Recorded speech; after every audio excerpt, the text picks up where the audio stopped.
Olá, pessoal! Sejam bem-vindos, sejam bem-vindas a mais um episódio do Experiências Extraordinárias. Mais um episódio super especial, porque a gente está recebendo aqui um executivo que criou um negócio que é fantástico. Tem um impacto social gigantesco para todas as áreas que você olha no negócio que esse executivo criou, cofundou. Você tem impacto social, impacto ambiental, e a gente trouxe ele aqui para contar um pouco dessa história. Mas antes de eu conversar com ele, meu tradicional pedido, que vocês já estão acostumados e acostumadas, de sentar o dedo nesse like para ajudar a gente a expandir o XPXT para mais pessoas e também compartilhar esse vídeo com o máximo de pessoas que você puder. Ajuda a gente, não custa. Se você curtiu o conteúdo, compartilha com a tua galera. Recomenda o XPXT para o teu pessoal, porque por aqui passam os melhores e maiores executivos e executivas do nosso mercado brasileiro, deixando sempre suas dicas, insights, dicas de carreira, muitas histórias boas e muito conhecimento compartilhado. E lembrando que eles vêm e elas vêm aqui de graça, ceder seu tempo para nós. Então, é muito importante que a gente consiga compartilhar esse conhecimento, esse conteúdo com o máximo de gente possível. Eu estou recebendo aqui hoje o Fábio Bolsinhas. O Fábio ele é CEO e co-founder da Home Agent. Antes de empreendedor, atuou como executivo no mundo digital, tendo experiência nas empresas como a Natura, o Yahoo e a Sky, entre outras. Ele é graduado em Engenharia de Produção pela FEI e tem MBA pela Universidade de Pittsburgh. Eu tenho o prazer e a honra de receber o Fábio aqui no XPXT. Fábio, muito obrigado por ter vindo, topado o nosso convite, tirado alguns minutos da sua agenda para estar aqui com a gente. Obrigado. E melhor do que eu falar de você, você falar de você. Quem é o Fábio Bolsinhas? Bom, primeiro, obrigado, Rodrigo, pelo convite. Super prazer estar aqui. E, assim, quem sou eu? Eu sou um cara o cara da família, sou pai do João, da Lorena, marido da Juliana, adoro fazer esporte, do dia a dia, esporte na natureza, sempre fiz. E adoro me engajar com coisas que eu acredito e mergulhar de cabeça no que eu faço. Né? Então, eu sempre fiz, por mais que eu tenha trabalhado no mundo corporativo antes de empreender, eu sempre empreendi nas empresas que eu trabalhei, criando projetos novos. O que mais me motivou sempre foi fazer coisa nova, coisa diferente. E estamos aqui hoje, há 12 anos, fazendo isso no nosso negócio agora, junto com muita gente que acreditou nesse sonho junto. Muito legal. Fábio, você teve no mercado corporativo, como você disse, e em algum momento você resolveu empreender fora, porque você tinha o intraempreendedorismo, né? Você empreendia dentro das empresas. Por que você tomou essa decisão? Né? O que aconteceu na sua carreira, na sua vida, que você decidiu deixar o mundo corporativo para encarar o mundo de empreendedorismo no Brasil? Bom, eu sempre, ao criar os projetos novos, ao trazer coisas novas para as empresas ou me envolver em projetos que as empresas propunham, sempre foi estimulante, mas também eu sentia que eu estava muito trabalhando dentro de limites muito apertados, né? E eu sempre fiquei de olho pensando, puxa, o que eu poderia fazer como empreendedor? Como será que seria quando eu empreendesse? Que tipo de projeto eu poderia me envolver, né? Inclusive, no começo da minha carreira profissional, eu trabalhei, inclusive, em incubadora de projetos, né? Então, sempre foi muito nessa linha. E quando surgiu a ideia da Home Agents, eu falei, poxa, acho que agora é a hora, é algo novo, desafiador, né? E acho que esse é o momento de pular de cabeça. Então, e empreender no Brasil, né? A gente sempre fala, empreender é uma coisa, empreender no Brasil é uma coisa completamente Você só aprende depois que você começou. É verdade. Né? E muita gente fala, se eu soubesse que seria assim, talvez eu nem teria ido. Mas também é um aprendizado, né? Então, antes de empreender, eu fui diretor da Natura, né? Que muita gente fala, poxa, diretor de uma empresa dessa, tal. 12 anos depois, 10 anos depois que eu saí de lá, se você olhar quem é o Fábio empreendedor e quem era o Fábio diretor de multinacional brasileira, tudo. Aquele Fábio era quase que uma criança, profissionalmente falando, versus Ou seja, o cara que aprendeu muito, tomou né? muita porrada nesse período. Então... E o que a Home Agents faz exatamente? Eu quero te perguntar como surgiu a ideia, mas antes, quem são vocês? O que vocês fazem exatamente para quem não conhece a Home Agent? O que vocês fazem exatamente? A Home Agent é uma empresa de atendimento ao cliente, né? Um contact center, só que ele já nasceu em 2011 um contact center totalmente remoto, né? Em home office. Apesar da gente ter um escritório, a gente usa o escritório para sempre que ele é necessário, os nossos agentes, o nosso time está em casa. E por que a gente escolheu esse modelo 9 anos antes da pandemia surgir? Porque o mercado de atendimento ao cliente sempre foi muito conhecido por ser muito estressante e de baixa... A principal dor do mercado é a baixa qualificação do time, né? Então, o perfil predominante sempre foi jovens, início de carreira, que entram já pensando em sair, né? Sabem que é uma coisa temporária, então o engajamento é baixo, você não consegue aumentar a proficiência daquela pessoa, porque quando ela começa a ficar boa, ela vai embora. Então, é um enxuga-gelo que gera muito atrito, né, no processo. É uma roda muito difícil de girar. E a gente entendeu que para resolver isso, para inverter essa lógica, o home office ele pode nos ajudar, ele é a solução, então é o meio necessário para a gente ter uma abordagem diferente. Por quê? Porque a gente contrata pessoas com um perfil que não está disponível por um contact center tradicional, né? Então, especialistas que nunca sentariam num call center, aposentados, mas predominantemente donas de casa que estavam naquele dilema, ou eu saio de casa para trabalhar, ou eu fico próximo da família, né? E é um dilema essencial na vida delas, porque as duas coisas são muito importantes. E a gente, através do nosso modelo, consegue propiciar para elas o equilíbrio que elas precisam. Então, são pessoas que têm uma relação com o trabalho totalmente diferente, né? São muito mais engajados, muito mais experientes. Então, a idade média do nosso time é 35 anos, a gente tem 70% de pessoas com curso superior e chega a ser 90% mulheres. Né? Então, aí a gente pensou nesse modelo e automaticamente a gente descobriu, né? E eu falo descobrir porque a gente constantemente descobre o impacto que a gente gera nessas pessoas. Então, a gente criou um modelo de uma empresa de contact center de impacto social positivo, o que por si só já parece ser antagônico, né? E a gente acaba medindo esse impacto e tentando e descobrindo cada vez mais coisas novas desse impacto. Então, pra você ter uma ideia, 85% do nosso time estava desempregado ou trabalhava informalmente antes de trabalhar conosco. Né? Por quê? Porque tem exatamente esse perfil que eu comentei, são pessoas que moram longe do centro urbano e não podiam sair de casa. Então, a gente consegue formalizar, a gente contrata todo mundo CLT, não poderia ser diferente, mas por ser home office, muita gente acha que seriam autônomos. Não, são todos formalmente contratados por nós, funcionários. Então, são pessoas que a gente inclui no mercado profissional, são mulheres que tinham, por exemplo, dependência total financeira do marido e a partir de agora elas conseguem ter independência financeira, então elas ganham autoestima, ganham empoderamento. São pessoas que, como eu falei, moram longe, então no emprego anterior, em média, gastavam 4 horas por dia para ir trabalhar. De deslocamento. Né? Se você somar 4 horas por dia em um ano, são 60 dias de vida que você joga fora. Né?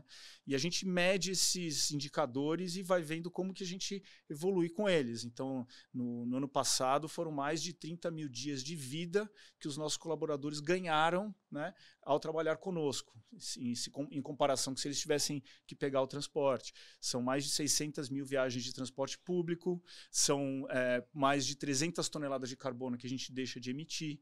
Né? Então, esses são os efeitos diretos. Aí você vai entendendo os outros efeitos colaterais positivos. Né? Então, são pessoas que se alimentam melhor, que têm uma qualidade de vida melhor, o filho... Se estressam menos, portanto, atendem melhor. Né? Exatamente, atendem com um sorriso no rosto, com um sorriso na voz. Né? São pessoas que o filho vai melhor na escola, mesmo sendo adolescente, né? O maior medo, a gente achava, quando começou a empresa, que as mães que se sentiriam mais beneficiadas seriam as mães de crianças pequenas, mas não, são as mães de adolescentes que ficam apavoradas de deixar o filho sozinho em casa enquanto elas estão fora, né? Agora elas estão perto. elas têm pelo menos 4 horas por dia para estar perto e ela está trabalhando em casa. Né? Qualquer emergência está ali, né? Tá ali. Então tem vários benefícios super legais, né? Então vai até de distribuição de renda, porque as pessoas elas gastam o salário delas no bairro onde elas moram, né? Elas não vão para o centro urbano gastar o VR, né? A gente dá vale alimentação para comprar no supermercado. E aí então, leva essa riqueza para dentro da comunidade dela, para dentro do entorno. Do entorno dela, exatamente. Então tudo isso acaba se revertendo numa operação de maior qualidade, de melhor resultado. Um cliente que está sendo atendido lá na ponta por alguém que tem não só mais qualificação, mas tem mais motivação para fazer aquele atendimento, mais engajamento.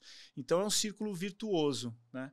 Que a gente nutre ele, né? E tem uma característica cultural muito forte nossa também de que a gente acredita muito que felicidade vende. Né? Esse está no nosso manifesto. A gente fala lá, felicidade vende, felicidade é disruptiva. Né? Por mais básico que possa parecer, é muito difícil de conquistar isso. Né? E então, a experiência do nosso colaborador é muito importante para nós e ela começa antes dele ser colaborador. Né? Então, nosso time de recrutamento, quando convida alguém para uma conversa, uma entrevista, a gente se preocupa em proporcionar uma boa experiência desde aquele momento, mesmo antes dele ser colaborador, porque você só tem uma oportunidade de gerar a primeira impressão. Primeira boa impressão, Então, isso acaba se revertendo, por exemplo, em alguns indicadores, né, de saúde cultural da empresa. A gente tem um NPS interno de 83, Uau. Que é inimaginável para uma empresa de contact center. E é um padrão alto para qualquer empresa. Né? O nosso turnover é baixíssimo, o absenteísmo também. Então, isso ajuda muito. Tá? Acho que vocês juntaram, né, tantas coisas positivas, né? Todos esses impactos que você falou. Você estava, inclusive, me dizendo o impacto que a prefeitura deixa de gastar porque as pessoas não estão utilizando o transporte público, porque a prefeitura ela subsidia o transporte público, né? Essa questão do carbono, a questão de gastar o dinheiro na comunidade, né? na sociedade próxima a funcionário ou um funcionário. Mas eu acho que a cerejinha do bolo é essa questão da felicidade e do quanto vocês se preocupam com isso, porque para se prestar um bom atendimento ao cliente, o colaborador precisa estar o mais feliz possível. Né? Então, nem todas as empresas se preocupam com a experiência do colaborador. Muita gente se preocupa com a experiência do cliente, mas esquece a experiência do colaborador. Né? Esquece que a pessoa que está ali fazendo a interface com o cliente, ela precisa ter a empresa no sangue, literalmente, né? Então, acho que vocês juntaram tantas coisas interessantes que é sucesso com certeza. Da onde veio a ideia? Agora que você contou que é a Home Agent, como é que vocês tiveram essa ideia, né? Porque é um business muito disruptivo. E se você transferir lá para 2010, 2008, né? 2011, cara, era mais disruptivo ainda, porque você imagina, a internet não era tão boa, né? A parte de falar pelo computador não era tão boa quanto é hoje, não era tão fácil, não era tão barato. Né? Como é que vocês tiveram essa ideia? De onde surgiu isso? Não, a ideia surgiu de um trabalho que foi feito de um assessment em um contact center que ficava no centro do Rio de Janeiro e lá aquele contact center sofria muito quando qualquer coisa acontecia no centro do Rio de Janeiro. Greve de metroviários, enchente, qualquer coisa que nem tinha a ver com aquela empresa fazia com que a operação parasse. Né? E aí surgiu a ideia, falou, poxa, mas e se essas pessoas estivessem fazendo isso de casa? A gente falou, poxa, vamos olhar para fora e ver se tem alguém fazendo assim? Né? Porque esse tipo de processo, ele é perfeitamente, pensando conceitualmente, ele funcionaria perfeitamente se a pessoa não precisasse estar presente. Né? Porque se você olhar a história da Revolução Industrial, as pessoas começaram a sair do mundo agrícola para o mundo fabril, se juntando nos centros urbanos porque elas precisavam estar lá para operar uma máquina industrial presencial. Você vai assim, não dá para você pensar em home office para um setor fabril, né? Que é linha de produção, é impossível. Então, por isso que as pessoas se juntaram. E aí você vê, tem a era da informação, a revolução da informação, e as pessoas esqueceram que elas não precisavam mais estar presentes e continuaram se encontrando. Né? E para algumas atividades, o home office ajuda muito e para outras não. Né? E até a gente acredita que o presencial tem muita discussão, né? 0 ou 1, né? Ou o home office não funciona ou o home office é a solução para todos os problemas. A gente entende que o presencial tem o seu valor e a gente usa também, né, ao nosso favor. Tanto é que a gente tem escritório, a gente chama para treinamento, a gente se reúne com o cliente. Então, não é que a gente é 100% virtual. Não. A gente existe, está lá, né, e quiser visitar, vai ser muito bem recebido. Né? Então, e aí a gente foi olhar, né, lá atrás, a gente foi olhar para fora e viu que naquela época, já nos Estados Unidos, em 2010 para 2011, já tinham mais de 300 mil pessoas fazendo atendimento ao cliente em casa, né? E lembra que naquela época a banda larga era de 1 mega, né? Não era tão larga assim. Não era, era larga para aquela época. Para aquela época era hoje você fala em 300, não sei quanto, 400. Terabytes, né? E aí, mesmo assim, naquela época funcionava. E a gente falou, poxa, vamos tentar, acho que dá certo, né? Tá validado lá, faz todo sentido para cá, vamos começar. E você aí, deixou o seu trabalho na Natura para tocar esse projeto? Deixei, eu cofundei ele no início, né? Foi depois paralelo. Fui pra Natura, depois de 3 anos de Natura, vim para Home Agent, e a Natura foi uma escola sensacional, né? E por muitos motivos, mas um deles, e acho que o principal, foi essa inspiração toda de impacto. Né? A Natura é um grande exemplo, e de novo, uma escola mesmo, nessa questão de triple bottom line, impacto social. E eu trouxe esse olhar e falei, poxa, como é que eu posso descobrir o impacto que a gente... Tá claro que a gente tem um negócio de impacto, mas assim, qual será esse impacto? Né? A gente tem hipóteses, mas a gente precisa ver na prática e pesquisar. Então, a gente faz pesquisas anuais para entender que tipo de impacto a gente gera e continua descobrindo. Mais recentemente, a gente descobriu um outro viés de impacto também super relevante, que é o da diversidade. Né? A gente tem um nível de diversidade muito grande em todos os aspectos.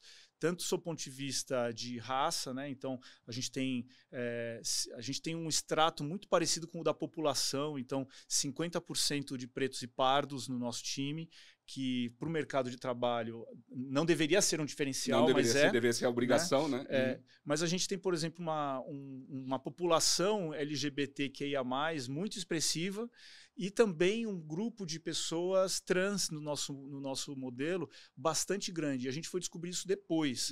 Né? Mas por que será que essas pessoas se identificam bem com o nosso trabalho? Né?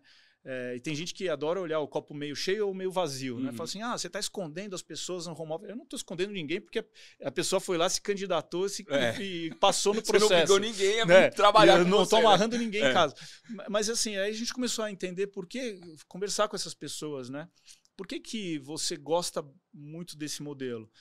Poxa, porque no home office eu consigo exercer o meu potencial profissional de maneira plena, né? Sem nenhum freio, sem nenhum filtro, nenhuma barreira, né? Com preconceito, de nada. Então, e essas pessoas... E é muito interessante que o nosso RH relata que... e é até triste isso, porque essas pessoas elas são muito machucadas psicologicamente. Sim. Então, quando elas veem uma vaga para trabalhar em home office, elas já acham que é mais um golpe ou mais uma passada de perna que elas vão sofrer, e elas chegam muito ressabiadas, e a hora que elas veem que é algo firme, sério, né, sólido, putz, aí elas voam. Né? A gente teve uma experiência para um cliente nosso de contratar líderes de vendas, que são pessoas trans, são os melhores, são as equipes que melhor performam no time. Você vê, né? Até onde vai o impacto. É o que você falou, toda hora descobre um impacto novo, né? Toda hora descobre.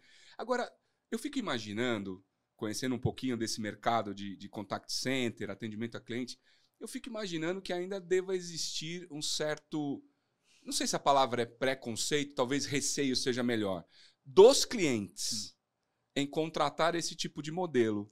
Porque eu fico imaginando o quanto os clientes podem achar que não tem controle, justamente porque a pessoa está dentro de casa e tal.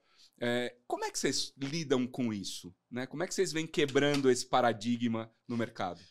Sempre foi uma batalha nossa, mostrar que funciona. Eu falo assim, olha, funciona, eu vou te mostrar como, mas acredite, né? E imagina como, se hoje ainda não é simples, depois da pandemia, imagina antes da pandemia. Nossa, como era. Devia ser muito complexo. Então, a gente era quase que um evangelizador do modelo remoto. E muita gente ainda fala, poxa, eu tentei home office, mas home office não deu certo, a gente sofreu muito. Eu falei, tá bom, mas você operou home office como? Né? Tem várias maneiras de você operar e muitas maneiras de errar. É muito fácil errar. Né? E a gente nasceu assim, a gente só sabe fazer isso. Então, a gente é muito especializado, todos os processos, os sistemas, tudo é desenhado e orientado para isso. E até para...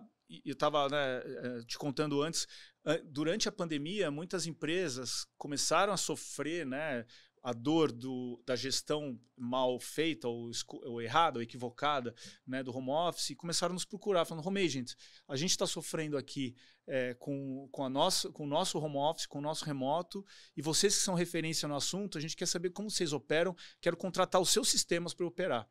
E a gente começou a receber tanto esse tipo de demanda que entendeu que era uma oportunidade. E, em função disso, a gente lançou uma plataforma de gestão de equipes remotas chamada Remote by Home Agent, no ano passado, né, que ajuda qualquer empresa a viabilizar a gestão de equipes remotas em qualquer processo. Ela não tá Ou seja, não necessariamente só atendimento a cliente. Qualquer atividade. Quanto mais processual for aquela atividade, melhor se encaixa, mas serve para todas as atividades. Né? E, obviamente, isso é uma parte fundamental do nosso modelo também. Então, a gente usa a nossa própria plataforma, mas também passou a ter um novo produto no mercado. A gente vende como... É um sistema, né? Uma plataforma SaaS, e a gente tem clientes que só contratam ela. E tem crescido bastante. Esse ano já cresceu mais de 10 vezes de tamanho. Ou seja, vocês criaram um novo business por conta da necessidade do mercado. É um novo business que nos dá acesso a um bolo de receita que a gente não teria, né? Porque são empresas que não terceirizam, mas precisam para o time delas, e a gente pode vender para eles esse produto e depois conversar sobre uma terceirização. São empresas que usam para processos que não tem nada a ver com contact center, o relacionamento com o cliente, né? E são empresas também que usam para o presencial, porque remoto, o conceito do remoto é muito mais amplo que o home office. Né? Se você tem filiais na sua empresa, diferentes andares, ou mesmo andares muito grandes, você tem equipes presenciais que são remotas. Você não sabe o que a pessoa está fazendo, apesar de você ter a impressão. Você está vendo a pessoa lá, você acha que você sabe o que ela está fazendo, você não tem a mínima ideia. Né? E uma plataforma como essa te permite saber exatamente o que seu time faz, ter controle total, monitoramento total, né? Desde gravação de tela, gravação de voz, monitorar a produtividade, você consegue você tem biometria facial, você consegue saber toda a lista de atividades que a pessoa fez, e o gestor que tem lá 20 pessoas no time dele e sabe que a média de produtividade é, por exemplo, 70%, e de repente eu vejo que aquela pessoa está a 30%, eu consigo, na hora, identificar e agir. Não precisa esperar os relatórios do final do mês. Quem sabe um dia você vai descobrir se o cara está sendo improdutivo. Né? Então, por isso. E em função disso, essa plataforma também nos ajuda, voltando à sua pergunta, a mostrar para o cliente como a gente garante que funcione, né, o modelo remoto. Né, que a gente sabe fazer isso e a gente tem ferramentas e processos adequados, né, para qualquer tipo de operação, seja ela presencial, virtual, tudo. Se você não tiver as ferramentas e processos certos para aquilo, não vai funcionar. Né? E uma operação virtual, remota, não é diferente.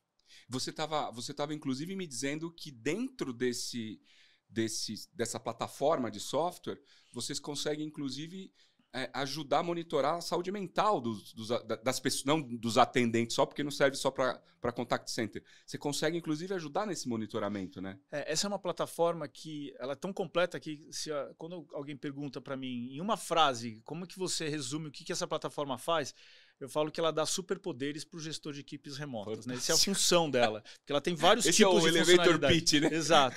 E um deles, que ainda está no forno, né, e vai sair logo, é também ajudar o gestor a identificar quem está com maior propensão a estar estressado.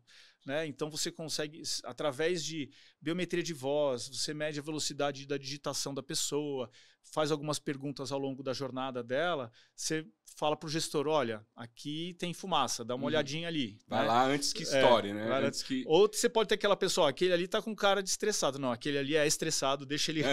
ele é assim mesmo. Mas pelo menos você dá consciência, né, para o gestor ou dá a possibilidade dele identificar isso. Ainda mais agora que saúde mental, felizmente, tem se tornado um centro de discussão em muitas empresas. Nós, inclusive, aqui no Experiências Extraordinárias, fizemos uma série só sobre saúde mental. Vale a pena você assistir. Tem muita coisa legal. Vieram muitos executivos, executivas, especialistas falar só sobre saúde mental. E a gente descobriu muito sobre isso. Né? E uma das coisas que a gente descobriu é que as empresas, felizmente, agora olham de forma... efetiva para a saúde mental dos funcionários, né?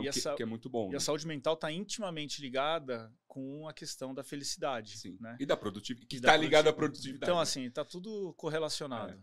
Ô, Fábio, eu fico imaginando, né, cara, lá no começo, né, como foi complexo colocar esse modelo no ar, ainda mais, como a gente comentou aqui no começo, sendo empreendedor no Brasil, né, com altos e baixos, crises, mudança de governo, blá, blá, blá, blá, blá. Se você pudesse pensar nos maiores desafios que você teve ao longo da jornada, né, quais você poderia compartilhar com a gente? Como que desafios foram muito complexos você como empreendedor, né? Eu imagino que um deles já é sair do CLT para será que vai ter, né? Né? Do CLT para será que vai ter? Será que vai ter? E não teve muitas vezes. Eu imagino, porque empresa no começo, cara, é isso aí, né? Como é que foi isso, cara? Como é que foi esse desbravar esse mercado? Cara, assim, foi uma jornada cheia de incertezas, né? Que é inerente a qualquer empreendimento. Obviamente, se aprende muita coisa que numa segunda jornada empreendedora você já não fará igual, né? Mas, putz, mas tem muitos desafios que são parecidos ou são iguais a grandes empresas. Por exemplo, quem são as pessoas certas para trabalhar com você? Né? Como é que você vai selecionar pessoas? E aí você tem um diferencial de complicação maior, porque assim, uma coisa é você contratar para a Natura. Né? Outra coisa é você contratar para uma empresa que nunca ninguém ouviu falar. E aí o fundador ele tem que ser vendedor sempre. Né? Você está vendendo o sonho para o colaborador, você está vendendo o sonho para o investidor, você está vendendo o sonho ou a qualidade, está vendendo para o cliente. O cliente, uma empresa, quando está começando, ele personifica muito. Então, os primeiros clientes de uma empresa B2B dependem muito da reputação, da credibilidade do fundador. Né? Porque assim, cara, quem me vendeu foi o Fábio. Se der errado, com o Fábio que eu quero falar. Do Fábio que é o pescoço dele. Não interessa se tem alguém na operação, é o Fábio, entendeu? E isso vai evoluindo, né? E as pessoas também, o perfil das pessoas vão evoluindo. Então, acho que uma coisa que me ajudou muito nesse processo foram, né, os ecossistemas de inovação. Né? A gente participou muito da Endeavor no começo. A gente é uma startup do Cubo, do Habitat, do Inovabra.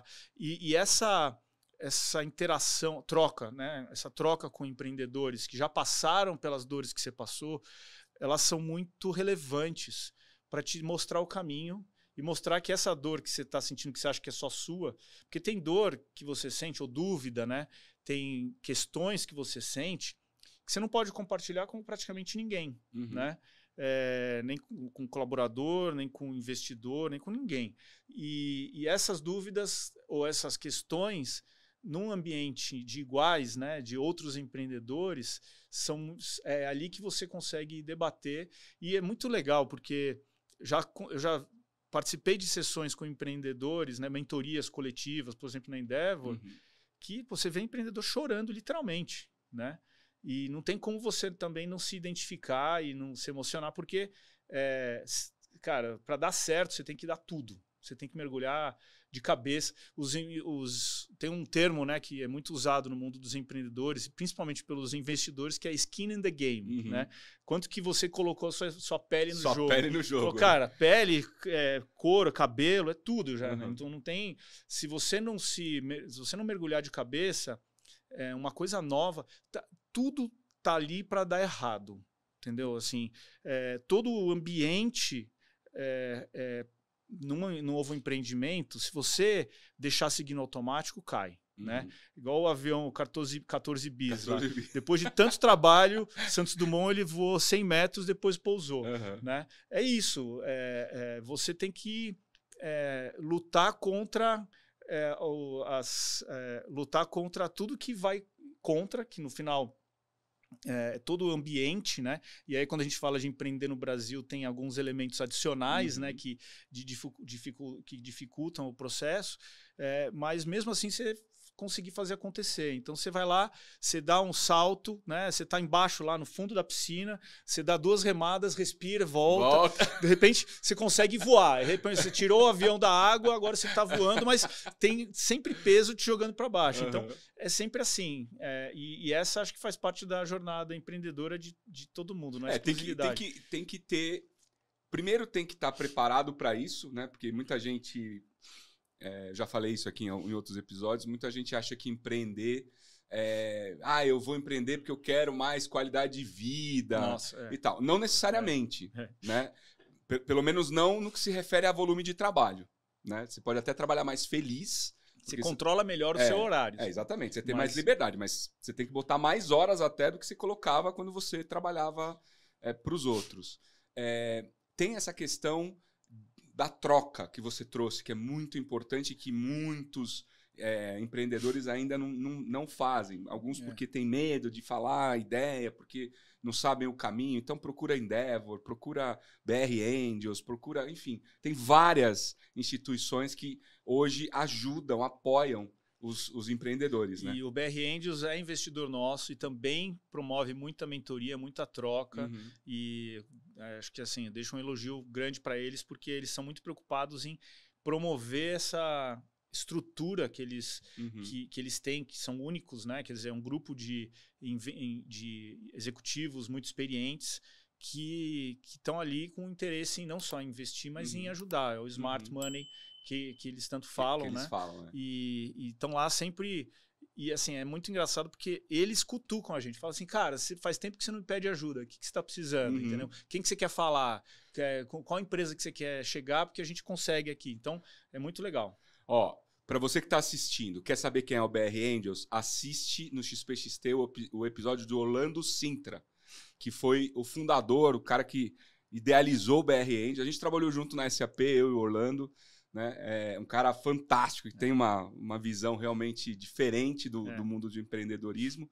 E se você quer saber quem é a Endeavor, assiste o episódio da Camila Junqueira, que também esteve aqui com a gente e contou muito sobre empreendedorismo, sobre o que é a Endeavor e tal. E aguardem que a gente vai trazer outras instituições, entidades que ajudam empreendedores. Aproveitei aqui esse espacinho que o Fábio trouxe para vocês assistirem esses episódios, porque tem muito conteúdo interessante lá.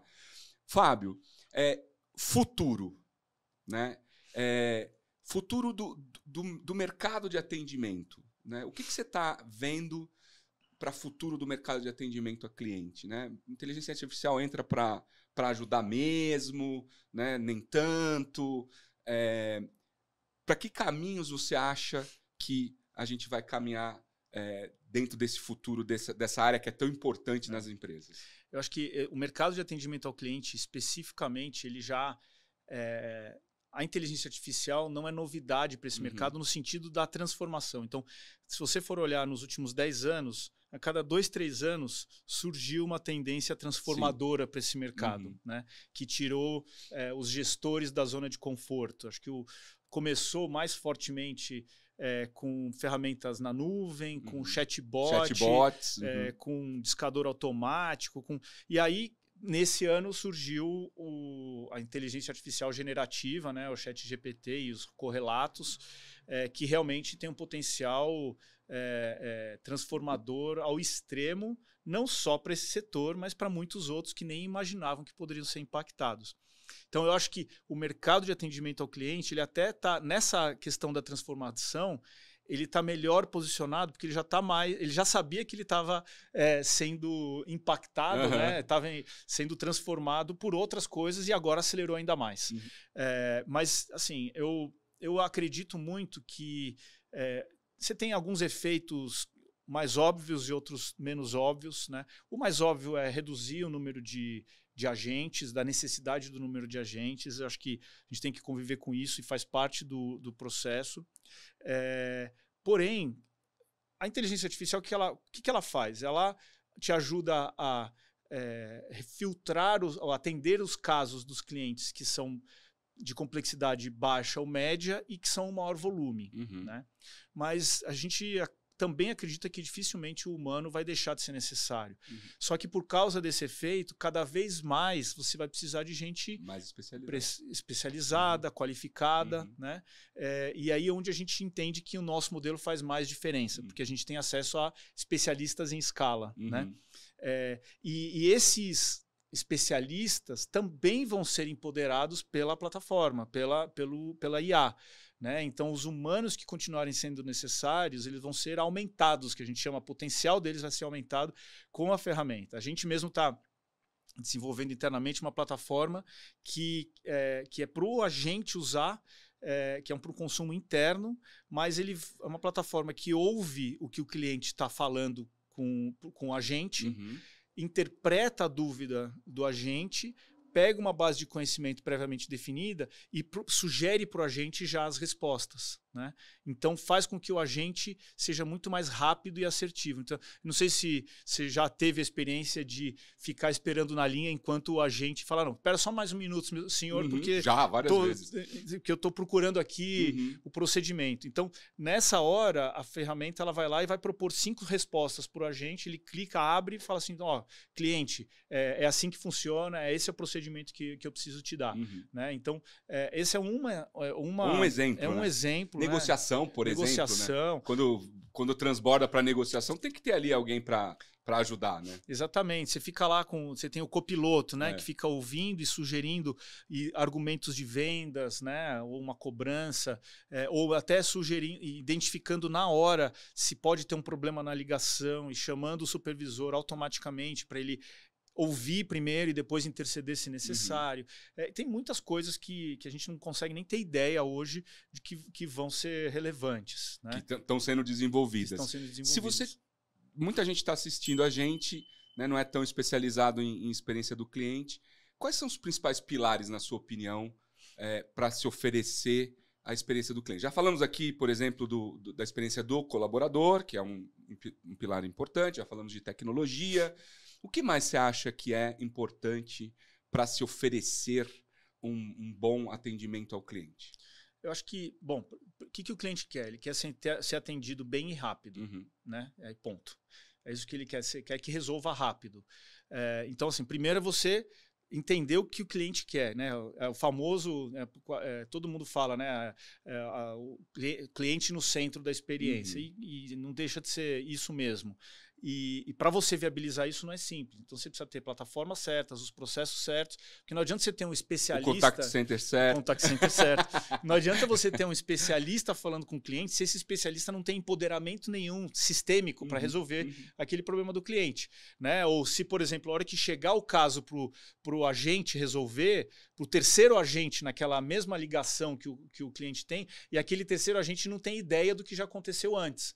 Ontem mesmo, literalmente, eu fui atendido por uma empresa e passamos por uma fraude e tal, eu precisei resolver.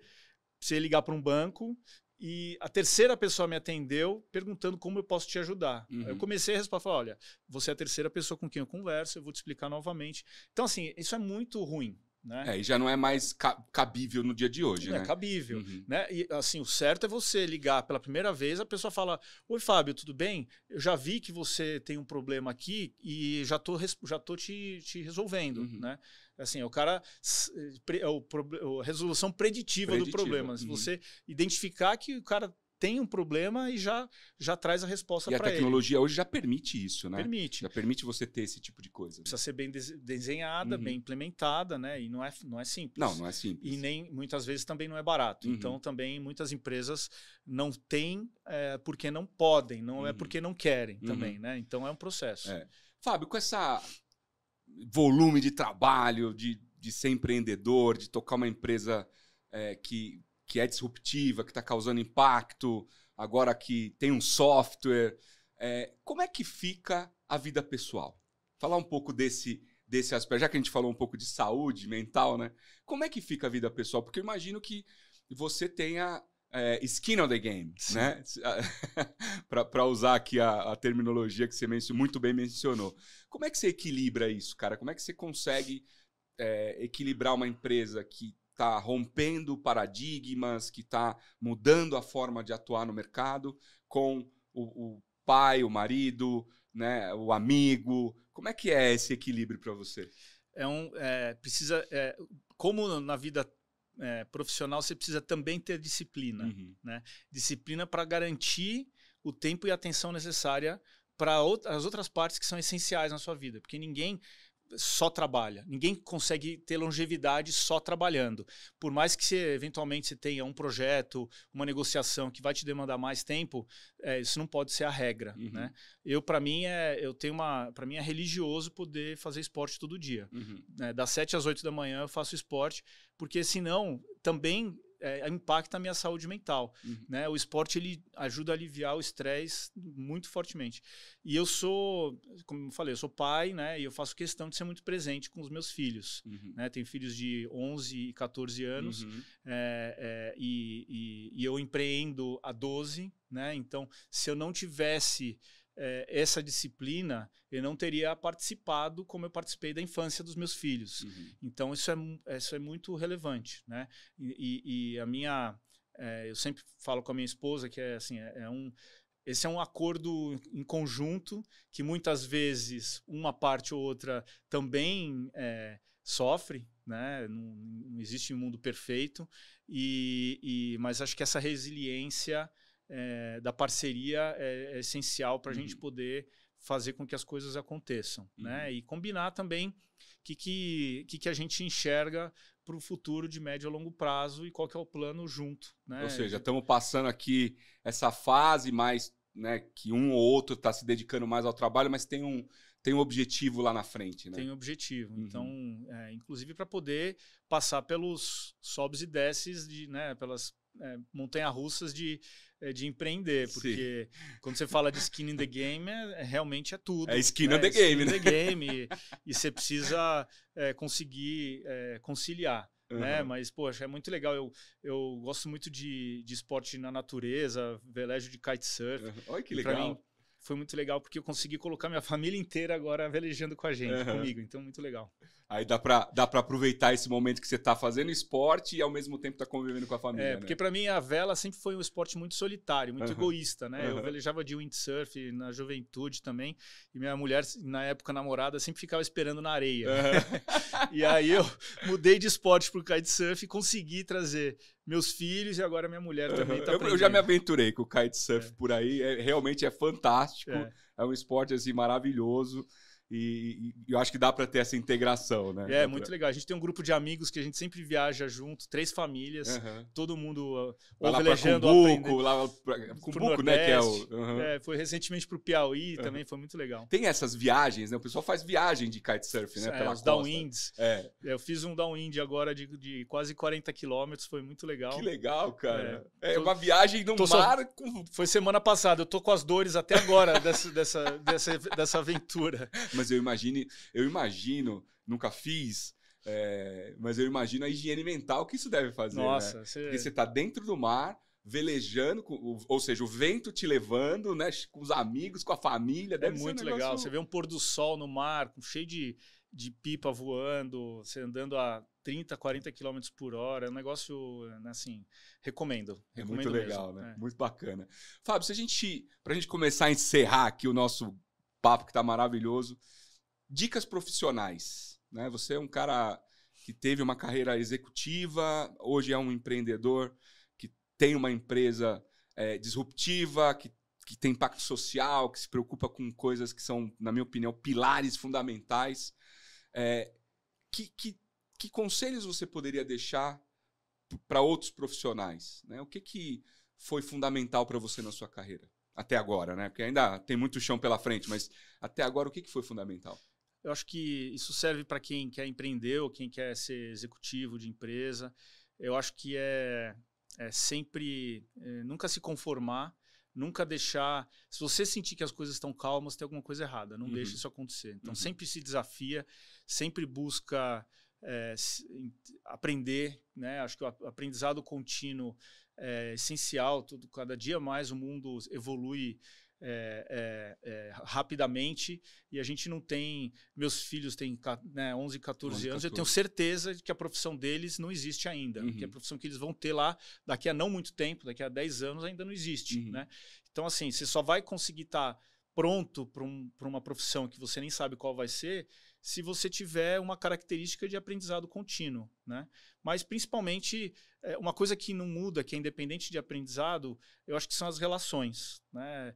Eu tenho o privilégio de poder rever colegas ex-colegas de trabalho de 10, 15, até 20 anos atrás, e são pessoas que eu gosto e elas gostam de mim, né? Porque você acaba se preocupando em deixar um legado positivo, ou uma percepção, uma imagem positiva, né? Então, poxa, você quer ajudar, se alguém precisa de ajuda, você vai ajuda, você é comprometido com os processos, o projeto. Então, esse legado, né, essa história que você cria, só você pode criar e isso volta para você em algum momento. Né?